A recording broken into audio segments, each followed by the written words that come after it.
बिस्मिल्लाहिर्रहमानिर्रहीम। Today our topic is types of solid हमने discuss किया था पिछले लेक्चर में कि सॉलिड की कौन कौन से प्रॉपर्टीज़ होते हैं। एक होता है कि क्लोजली पैक्ड होते हैं इन फिक्स पैटर्न। दूसरा होता है कि इंटरमोलिकुलर फोर्स ऑफ अट्रैक्शन ज़्यादा होता है, स्ट्रॉन्गर होता है। और तीसरी प्रॉपर्टी क्या है कि वो फ्रीली मूव नहीं कर सकते, जस्ट वाइब्रेशन कर सकते हैं। तो आज हम टाइप्स ऑफ सॉलिड पढ़ेंगे। तो types of solid on the base of arrangement of particle. जो सॉलिड मॉलिक्यूल्स होते हैं, पार्टिकल्स होते हैं, उनकी अरेंजमेंट किस तरह है। तो अरेंजमेंट के बेस पे हम सॉलिड के टाइप्स पढ़ेंगे। तो अरेंजमेंट के बेस पे सॉलिड की टू टाइप्स हैं, एक है एमॉर्फस सॉलिड और एक है क्रिस्टलाइन सॉलिड। एमॉर्फस सॉलिड की जो प्रॉपर्टीज़ है वो किस तरह है। फर्स्ट पॉइंट है शेपलेस होते हैं। एमॉर्फस सॉलिड ऐसे सॉलिड के मॉलिक्यूल जिनका शेप नहीं होता, शेपलेस होते हैं।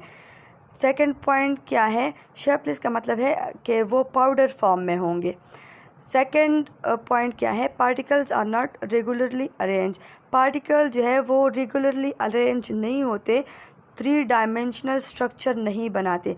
पाउडर फॉर्म में जब होते हैं तो इनका एक स्पेसिफिक स्ट्रक्चर नहीं होता। रेगुलरली मॉलिक्यूल जो है वो अरेंज नहीं होते, बल्कि इर्रेगुलर मैनर में अरेंज होते हैं। Third property, particles are not arrange in three dimension x y z हमारे पास एक्सेस है, ठीक है। तो थ्री डायमेंशन स्ट्रक्चर नहीं बनाते। मॉलिक्यूल जो है वो थ्री डायमेंशन में अरेंज नहीं होते, बल्कि पाउडर फॉर्म में होते हैं। फोर्थ प्रॉपर्टी क्या है, हार्ड है, क्योंकि सॉलिड है तो इस वजह से फोर्थ प्रॉपर्टी क्या है, हार्ड है। एमॉर्फस सॉलिड भी हार्ड होते हैं। फिफ्थ जो प्रॉपर्टी है वो है do not have sharp melting point. जो हमारे पास एमॉर्फस सॉलिड्स हैं इनका मेल्टिंग पॉइंट क्या होता है, शार्प नहीं होता, एक फिक्स्ड मेल्टिंग पॉइंट नहीं होता। जिस तरह हमने डिस्कस किया था कि मेल्टिंग पॉइंट वो टेम्परेचर होता है जिस पे सॉलिड स्टेट लिक्विड स्टेट के साथ इक्विलिब्रियम में आ जाए, उस टेम्परेचर को हम बोलते हैं मेल्टिंग पॉइंट। लेकिन एमॉर्फस सॉलिड की जो मेल्टिंग पॉइंट होती है वो शार्प नहीं होती। शार्प किस तरह नहीं होती, मतलब एक वाइड रेंज होता है मेल्टिंग पॉइंट का। सेवन्थ जो प्रॉपर्टी है वो melt over a range of temperature. एक स्पेसिफिक टेम्परेचर पे वो मेल्ट नहीं होता, बल्कि एक वाइड रेंज ऑफ टेम्परेचर पे मेल्ट होता है। फॉर एग्जांपल हमारे पास एक सॉलिड है, तो अगर उस सॉलिड को हम हीट देंगे, मेल्टिंग करते हैं उस सॉलिड की, तो सपोज़ उस सॉलिड की मेल्टिंग स्टार्ट होती है 34 डिग्री सेंटीग्रेड पे। तो अगर हम सेकंड टाइम वही सॉलिड लेके दोबारा हीट करेंगे तो उसकी मेल्टिंग पॉइंट जो है वो 34 नहीं आएगा, वो 34.1 आएगा, 2 आएगा, 3 आएगा। तो इस तरह 34 से लेके एक वाइड रेंज बनेगा, 34.1, 34.2, 34.3, इस तरह एक पूरा रेंज आएगा। जितनी बार हम मेल्ट करने की कोशिश करेंगे और टेम्परेचर नोट करने की कोशिश करेंगे तो टेम्परेचर जो है वो चेंज आएगा, एक रेंज में आएगा। तो इसी वजह से हम कहते हैं कि एमॉर्फस सॉलिड्स का शार्प मेल्टिंग पॉइंट नहीं होता। एमॉर्फस सॉलिड के एग्जांपल्स क्या हैं, तो एग्जांपल्स हैं ग्लास, प्लास्टिक, रबर एट्सेट्रा। ये एग्जांपल्स हैं, रबर है, बटर है, वैक्स है, पार्टिकल्स अरेंज, ये इस तरह के पार्टिकल्स अरेंजमेंट होते हैं, और कॉटन कैंडी, ये सारे एग्जांपल्स हैं एमॉर्फस सॉलिड के। अगर इनमें से कोई भी चीज़ अगर हम मेल्ट करने की कोशिश करेंगे तो उसका टेम्परेचर शार्प नहीं होगा, एक फिक्स टेम्परेचर पे वो मेल्ट नहीं होंगे, बल्कि एक रेंज टेम्परेचर पे मेल्ट होंगे। कभी कोई टेम्परेचर है तो कभी कोई और टेम्परेचर आएगा, एक वाइड रेंज में मेल्ट होंगे। सेकंड जो हमारे पास टाइप है सॉलिड्स का तो वो है क्रिस्टलाइन सॉलिड। क्रिस्टलाइन सॉलिड की जो फर्स्ट प्रॉपर्टी है, particle arranged in regular three dimensional pattern.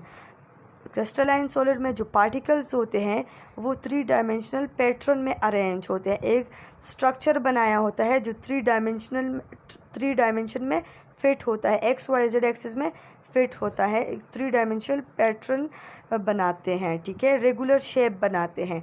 Second property क्या है, डिफिनेट सरफेसेस या फेसेस, ख़ास सरफेसेस या फेसेस होते हैं, ठीक है। जिस तरह फॉर एग्जांपल अगर हम एक बॉक्स को लेते हैं तो जिस तरह बॉक्स के एक ख़ास सरफेसेस होते हैं, ठीक, तो उसी तरह जो क्रिस्टलाइन सॉलिड्स होते हैं इनका भी एक डेफिनेट सरफेस या फेस होते हैं, बहुत ज़्यादा फेसेस या सरफेसेस होते हैं, क्योंकि 3 डायमेंशन स्ट्रक्चर्स होते हैं। तो इसी वजह से तो क्रिस्टलाइन सॉलिड्स का एक डेफिनेट सरफेस होता है। एक सरफेस नहीं होता, ज़्यादा सरफेस होते हैं, क्योंकि 3 डायमेंशन स्ट्रक्चर होता है, तो इस वजह से सरफेसेस या फेसेस जो है वो ज़्यादा होते हैं। एक थर्ड पॉइंट है डेफिनेट एंगल बिटवीन फेसेस या सरफेसेस।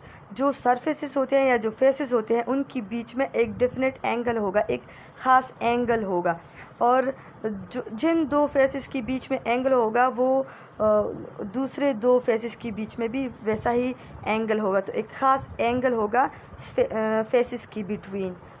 फोर्थ जो प्रॉपर्टी है वो शार्प मेल्टिंग पॉइंट है। क्रिस्टलाइन सॉलिड की जो मेल्टिंग पॉइंट होती है वो शार्प होती है, एक फिक्स्ड मेल्टिंग पॉइंट होती है ना। उससे अगर हम जितनी बार भी उसको मेल्ट करना चाहें तो वो उसके मेल्टिंग पॉइंट में चेंज नहीं आता, बल्कि पहली दफ़ा जिस तरह हमने मेल्ट किया होता है जिस टेम्परेचर पे, उसी टेम्परेचर पे सेकंड टाइम पे भी मेल्ट होगा। तो शार्प मेल्टिंग पॉइंट होता है, फिक्स्ड मेल्टिंग पॉइंट होता है।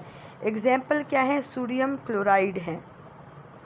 सोडियम क्लोराइड की स्ट्रक्चर किस तरह है? ये सोडियम क्लोराइड की स्ट्रक्चर है, तो ये देखें 3 डायमेंशन स्ट्रक्चर है ये सोडियम NaCl के। एक सोडियम मॉलिक्यूल को 3 साइड से क्लोरीन ने घेरा होता है, ठीक है, और 3 साइड से नहीं, एक सोडियम को हर साइड से क्लोरीन ने घेरा होता है और एक क्लोरीन को हर साइड से सोडियम ने घेरा होता है, तो एक 3 डायमेंशन स्ट्रक्चर बनता है। तो एमॉर्फस सॉलिड और क्रिस्टलाइन सॉलिड में क्या डिफरेंस है? एमॉर्फस सॉलिड शेपलेस होते हैं, उन पाउडर फॉर्म में होते हैं, जबकि क्रिस्टलाइन सॉलिड्स एक रेगुलर 3 डायमेंशनल स्ट्रक्चर बनाते हैं। एमॉर्फस सॉलिड का मेल्टिंग पॉइंट शार्प नहीं होता, जबकि क्रिस्टलाइन सॉलिड का जो मेल्टिंग पॉइंट होता है वो शार्प होता है।